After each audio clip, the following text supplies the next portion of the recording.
Are sticks effective battlefield weapons? Well, it very much depends on the type of stick, doesn't it? And I believe that my stick is large and girthy enough and stiff enough that it could whack off heaps of people, even if they're using protection. Shadowversity.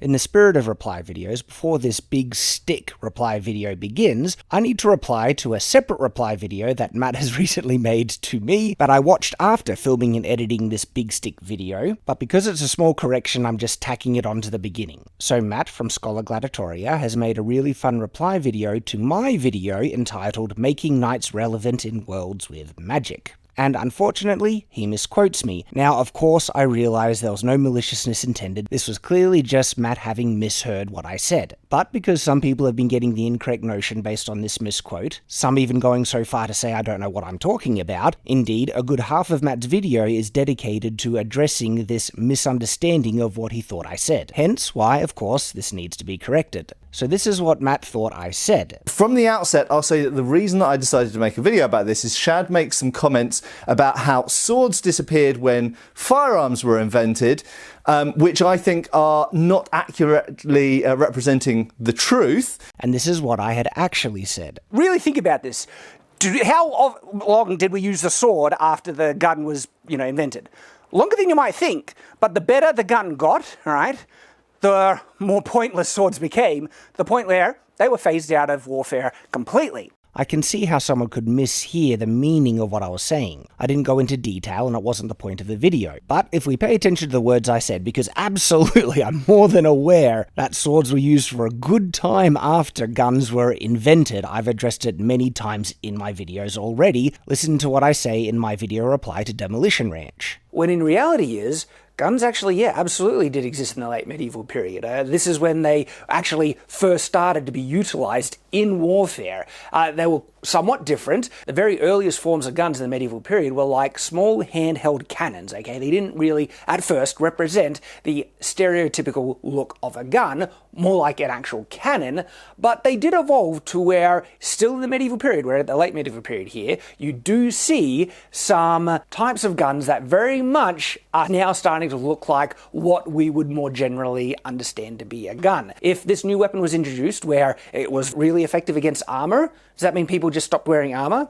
No, they actually tried to make armor better to combat these early firearms, and they made the front part of the breastplate thicker. And this is why when you see some of the breastplates of the Renaissance period, they're actually significantly thick, and they're actually made to try and stop and deflect early firearms. So when breaking down in what I actually said in my Night Magic video, really think about this. How long did we use the sword after the gun was, invented? Longer than you might think, but the better the gun got, all right, the more pointless swords became, the point where they were phased out of warfare completely. I begun by asking how long do you think were swords used after the gun was invented, following up with the answer, longer than you might think. This explicitly stating in the video Matt had assumed that I said the opposite, that swords were used for a longer time than people assume after guns were invented. And then I went on to say, but the better the gun got, the more pointless the sword became, to the point where they were phased out of warfare completely, which is absolutely true. Swords were eventually phased out of warfare due to the advancing effectiveness of firearms. So, far from saying that swords stopped being used after guns were invented, I was actually saying the opposite, and I am very well aware of that fact and have said so and explained the details in other videos. So now that I've cleared that up, still go watch Matt's video in the discussion of Knights and Magic. It's a really great fun video, and now we can get into this dedicated reply video to Matt of Scholagladiatoria on sticks, and if they really are effective combat weapons. Greetings, I'm Shad, and yes, we are going to be talking about sticks in this episode, and I've come prepared with many a stick, and we're going to shelve this one. We're coming back. This is the most important stick in this conversation.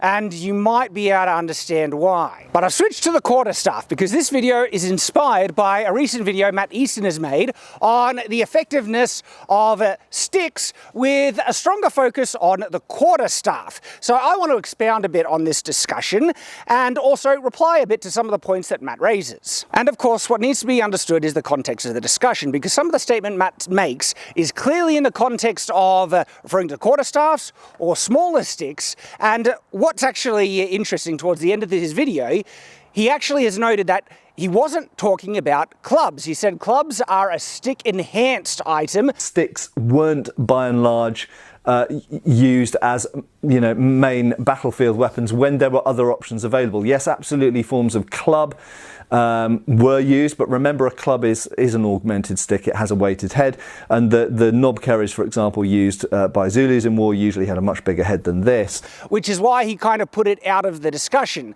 Now, for me, I feel that's not right. I think clubs absolutely should be held in the discussion of how effective sticks can be, because yes, you can make purpose-built clubs with a very big knob on the end, but you can also find naturally occurring clubs that are literally a stick that you get off a tree that has, a weight on the end already. This absolutely is a stick. You can't deny it. It's an absolute stick.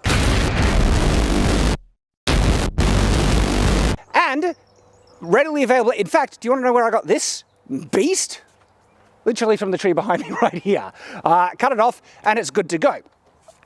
And so when you include clubs into the discussion, which Matt was not, okay? And so this is about the context. And so a lot of the things Matt was saying is absolutely correct when you disclude certain types of sticks, like clubs. But as soon as you bring this into the equation, suddenly it changes completely. Because not only is a naturally, made club like this an effective battlefield weapon, we have evidence that they were used on the medieval battlefield in pictorial sources, art. And so I've got images here that I'll bring up to reference to show you that absolutely stick clubs, right?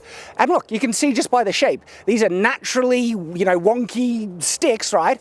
People are not only using in combat, but they're actually, in some instances, they're using them against people in armor. They're using them while they're wearing armor. They're using them on the battlefield. They're using them in sieges. They're using them in duels. One picture is there's a guy who's actually got a sword on him and is using a club instead of actually opting for the sword. Now, granted, we don't know the context of every single one of these images. Some of these images might not be full battlefield context. Some certainly are, undeniably, okay? But this raises an interesting point, because Matt says, why would you use a quarter, and he, in this instance, is using a quarterstaff, but I want to expand that question to all types of sticks, especially one-handed ones. But Matt says, why would you use a quarterstaff on a battlefield when you can use a stick with enhancement, like a spear, like a bill, halberd, a poleaxe, an regular axe, or a Dane axe, right? And he's absolutely right. Every single one of those weapons are a superior weapon to the quarterstaff. Completely agree. But does that apply equally to the one-handed stick?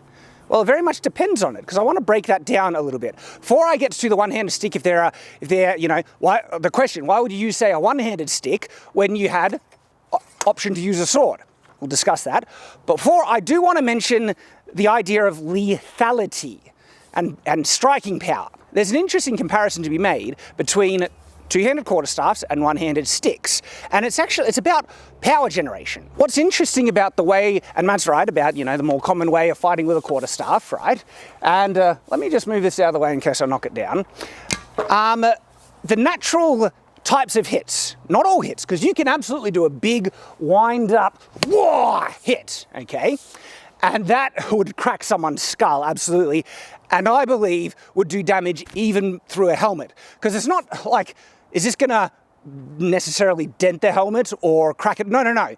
But doing concussive damage through a helmet is about acceleration of the skull, okay? So even if this would more likely break before it breaks the helmet or even dents the helmet, if you can accelerate someone's head from a really solid hit and their brain ricochets on the inside of their skull, you will still do severe damage even underneath the helmet. But in terms of the range of strikes that you usually do in stick fighting, okay, You don't always, you certainly can, and I'll just move my sword a little bit out of the way for this one, you don't always do big winding up strikes. A lot of the hits, when you're here, you want to keep them at bay, and so you might opt to jabs, which can do damage, but these aren't going to do anything against armor, like Matt says. And if you're just here and you're going like that, or big hits like that, that doesn't have a lot of impact force. And when you're really fighting with quarterstaff like this, and you're doing these hits like this, and especially like down ones like that, again, I agree with Matt, that's not going to actually go through armor. But I think the thing that he didn't get to, or just missed in his video, Matt understands this, okay? Of course he would acknowledge that a big wind-up strike will do damage underneath or through a helmet. There is a really interesting thing to bring up when you're looking at a two-handed quarterstaff versus a one-handed stick, a club, and it's their distribution of weight. You see, this, even though it's a fairly girthy quarterstaff, and you know, you can do all the fancy things, right? It doesn't have a huge amount of mass in it, okay? If you have a look at this, right? It's still heavier than, like, obviously a thinner one, but when I compare this to my natural club, this is heavier. It's shorter, but this has more mass in the quarterstaff, and the mass is far more concentrated. And so here's like the interesting thing. When you strike with the quarterstaff, you're not actually transferring all the kind of energy that this mass can produce when you accelerate it into the target. Because when you hit, oftentimes your hands can slide like that. And so because the forward momentum, your hands want to move forward, and it can actually slide or glance off. And when you hit further down on the shaft like this, a lot of this mass isn't being transferred so directly into the target. Its own inertia, because this end of the stick wants to keep moving forward when you hit a target, okay, helps push into it, but it doesn't have nearly as much striking impulse when it first hits, because the mass isn't concentrated directly where you're striking. And so because of that, I mean, even just right here, okay, that was an interesting one, because the strike had a high chance of glancing off and just passing through. Certainly hit hard, but pay attention to how hard my club hits. Now, because I found more than one medieval artwork showing a stick being used in conjunction with a heater shield similar to this, I'm going to be doing the same setup, okay? And a big solid whack right there. Ready? Let's see what happens. Okay, knocked the target completely over with a one-handed sideways strike. Now, if you're holding up, that strike could come in this way, it could come down ways, or it could come in sideways. And so it's not a completely predictable thing. You have versatility in the way you're hitting with it, and this is going to hit with crazy amounts of force. More force than the quarterstaff because it's more concentrated on the striking end. And so just going through some kind of practice, you know, shots here where you have the club at the ready and you're there, you're just, like that would absolutely kill over again. And you've got the momentum that you can just swing around with it. They're very, very effective. In actual fact, this club is vastly more deadly than this quarterstaff, making the consideration as to how effective are sticks as battlefield weapons, you know, not such an easy thing to dismiss or answer, right? So, question, going back to the kind of one that Matt leads with, is why would you use a stick when you have access to other superior weapons? Well, the question is, are all other weapons superior? It's a matter of context. I can kill someone with less force, so I can produce lethal energy with less force with this sword than I can with this club stick. I need to put in more energy, I need to exert more, you know, energy and a lot more effort to produce lethal force with this as opposed to the sword.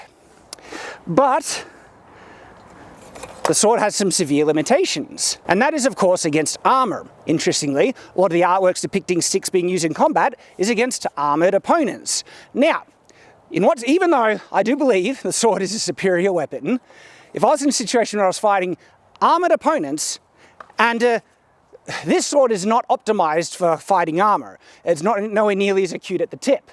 But even if I had a sword that was acute at the tip, right, it would be harder for me to get in close. I missed the... Get in close and get that tip in the joints and everything, the club is actually a superior weapon in that regard, especially something big and girthy like this, where you definitely would be able to hammer through armor, right? Because it's a mace, okay? That's basically it. That's not to discount some of the limitations Matt brings up, like the fact people can grab it, but that existed for weapons like maces, and he acknowledges for other pole arms as well, but people still use them. So even though there are certain limitations in different weapons, as long as those limitations aren't excessive enough, it doesn't actually discount it as a viable weapon yet. And we see from historical evidence, people using, clubs, which are sticks, and pole arms and everything. The grappling thing wasn't enough of an issue for people to say it's just ineffective. It was effective. Now granted, there is less representation of people using good old clubs over, say, maces and swords and things, but there's still plenty of references of people using stick. Also, I just want to speak up a little bit for one of my favorite self-defense weapons, and that is the classic walking stick. Now, how deadly is the walking stick? Well, it depends on the type of walking stick you have. This might look like the cold steel self-defense walking stick, which I did purchase, but this is not it. It's the pummel, but it's not a thing, because I was making a video, talking about the walking stick as a self-defense weapon. Unfortunately, the audio cut out through the video. Maybe it's salvageable, we'll see. But we destruction tested that to the point of destruction. But then we had an opportunity to upgrade it. And so this is actually galvanized steel, 2 mil thick. Let's see if you can hear it. Let's see if we can get the ring. It's solid as, and it's over 1 kilo in weight. This thing is heavy. And this thing is now a serious weapon. Like, it's equivalent to a mace. And just to show you, we'll do the one-handed Boromir test. Ooh, that wasn't even full power though. Let's really.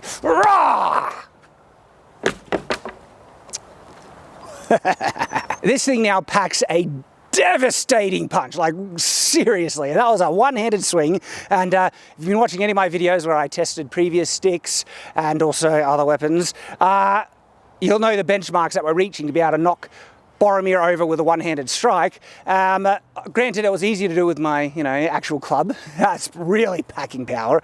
But I think this could kill someone with one blow. Well, it's metal, obviously. Through helmets? I don't know, maybe. But again, the deadliness of walking sticks very much depends on the type of stick, or walking stick. And this one being full metal and so heavy, I love it. Love it. So Matt's statement that sticks don't overcome armor in any real effective way, I understand the context in which he was given. I'm not straw manning, I'm not taking me out of context. He was referring to standard quarterstaffs, even though I actually think even the quarterstaff he was using, it would have less effect on the body, but a good head blow, which granted is, harder to pull off, and you don't always adopt to those really big wind-up strikes with the quarterstaffs. I get that. But if you were able to pull off a big, powerful strike with a quarterstaff, I think that could overcome someone wearing a helmet. It would definitely transfer enough force. But I get what it's saying, that overall, on balance, okay, the sticks he was referring to, specifically in his video, can't really overcome armor very effectively because he was excluding clubs. But I think that's the difference, okay? I think there are many examples in historical artwork and stuff where the stick club not only was used, but we see it overcoming armor in the artwork and cracking heads open and things. And just when you grab a big girthy, like look how big a stick is, right? And you swing it around, oh boy, it is a freaking deadly weapon. Matt also said in his video, it is not especially easy to kill someone with a stick.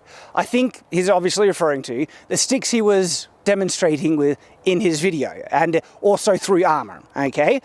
Again, when you broaden what we allow to be considered a stick, I actually feel one solid good whack, like just imagine a big downwards whack, or a sideways hit or something like that, that could kill someone in one solid blow, even through the helmet. And that is what I wanted to share on the good old mighty stick. Now, putting the memeing aside, big stick energy and get stick and all that fun stuff, there are contexts in which a stick club is a great weapon. but it's essentially a mace. And if you have a well-made mace, you can achieve what the stick can do and probably do it even better, okay? On balance, of course, swords, axes, everything can produce lethal force easier than a stick, but there are contexts, as I mentioned, where especially, not necessarily with the quarterstaff, I agree with Matt. You have a quarterstaff, just put a point on there and you have a spear, and that's like a king of weapons. And yes, okay, I love swords, but let's be real, all right? Spears are basically king of weapons, but it's a pointed stick, and so a stick is involved. Give the stick credit, because we wouldn't have the spear without the stick. Sticks are chads. Anyways, but the ultimate takeaway and point that I want to make in this video is that sticks actually have been primary battlefield weapons, as we see in art, and they are effective battlefield weapons.